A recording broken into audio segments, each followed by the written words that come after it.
seem agree to Suman ভাই actually. Absolutely. Yeah, but Fully still- agree with Suman ভাই। যে কারণ এটা আসলে একটা প্যাশনের জায়গা, সেলিব্রেশনের জায়গা, আনন্দের জায়গা। সো আসলে বাংলাদেশ এক্সিস্টও করে কিনা এটা আসলে হয়তো তাদের আইডিয়াও নেই বা চিনেও না। বাট তাও আমরা যে এই দেশে থেকে আমরা আমাদের নিজ নিজ জায়গা থেকে ফুটবল ফ্যানস হিসেবে বা এই খেলাটার জন্য যে আমাদের ভালোবাসাটা এইভাবে যে প্রকাশ করছি, এটা আসলে আমাদের জন্য, এটা আসলে আর কাউকে দেখানোর জন্য না, জাস্ট নিজেদের মাঝেই এই আনন্দটা শেয়ার করতে পারছি। এইটার জন্যই আসলে আমার কাছে মনে হয় যে ইটস অ্যাবসলিউটলি গ্রেট। মাশা এবার 48টা দল এবং হয় না যে অনেক দলের খেলার প্রতি আমাদের চোখ আটকে যায় হঠাৎ করে একটা প্লেয়ার যাকে ধরেন আগে কোনোদিন দেখিনি ওয়ার্ল্ড কাপে আসলে এরকম হয় এবং এরকম কিছু ক্রেজি মোমেন্টে কোনো ফুটবলারের বিশেষ সেলিব্রেশন আমাদের নজর কাড়ে বা কোনো টিমের কোচের প্রতি আমাদের ইয়ে হয়, সেরকম নিশ্চয়ই চোখ তো থাকে অ্যাজ আ দর্শক হিসেবে আমরা অনেক সময় দেখি না সেই দলটার কোচকে দেখেই ভালো লেগে যায় বা প্লেয়ারকে দেখে, এরকম তো হয় ফ্যানদেরও, রাইট?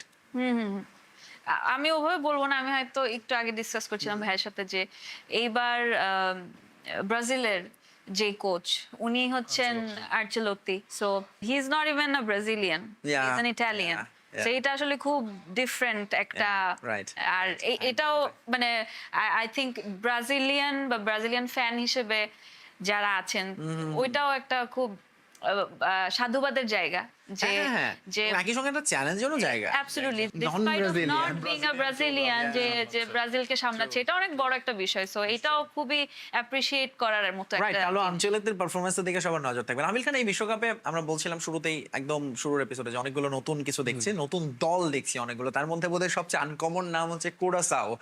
সব মিলে কয়টা দল খেলছে এবারে বিশ্বকাপে নতুন? 48টা দলের মধ্যে আসলে 4টা দল একেবারেই নতুন। এর মধ্যে আমাদের এশিয়ারই আছে 2টা। উজবেকিস্তান প্রথমবারের মতো তারা খেলছে এবং উজবেকিস্তানের কোচ হচ্ছে ফেবিও ক্যানাভেরো।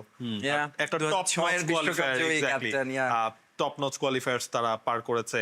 উজবেকিস্তান খেলছে, জর্ডান প্রথমবারের মতো খেলছে, কুরাসাও এবং কেপ ভার্দে, এই 4টা দলই মেইনলি খেলছে। আচ্ছা, কেপ ভার্দের কথা Jamal you mentioned it at the, যে আমি একদম শুরুতেই বলছিলাম কোন favourite, do you really think যে they have a chance or they can create some upset? Qualify করছে তো, Yeah, but that's I the don't point. Think মানে That's the এত থ্রেট দিতে পারবো না। But I think it's good for the world cup, একটা নতুন team আসছে যেটা আমরা আগে দেখি না।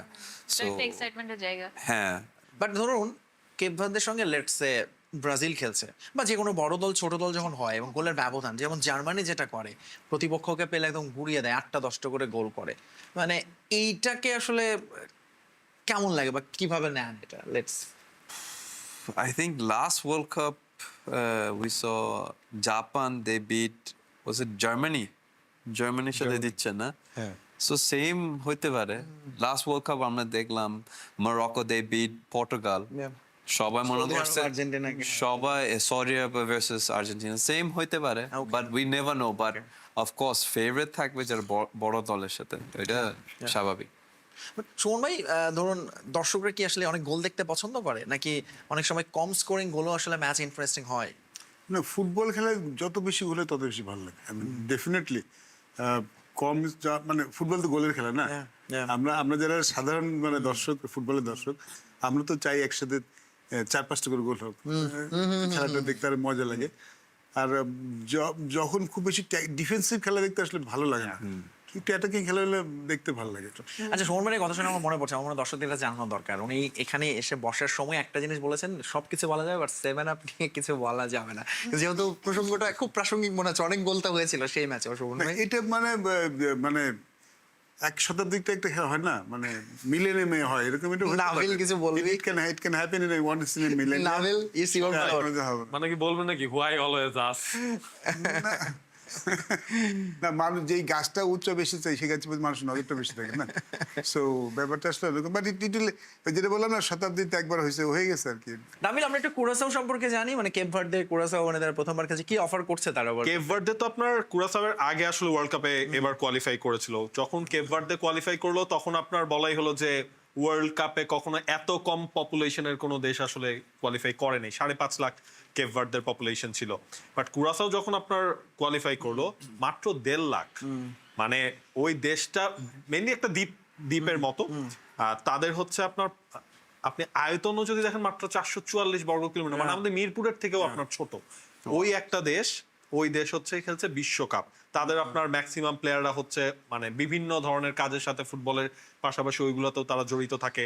মানে এই যে 48টা দেশ করার কিন্তু সুবিধা এই একটা, আপনি এরকম অনেকগুলো দেশকে পাচ্ছেন। এশিয়ার থেকে 2টা দেশ খেলছে, ইনফ্যাক্ট হয়তো 48টা থাকলে একদিন আমরা ওয়ার্ল্ড কাপে কোয়ালিফাই করতে পারবো। সুতরাং যত দেশ বাড়বে, এই জামাল ভাইরা একদিন বিশ্বকাপ খেলবে, এই স্বপ্ন আমরা দেখি না, স্বপ্ন দেখতে তো দোষ নাই।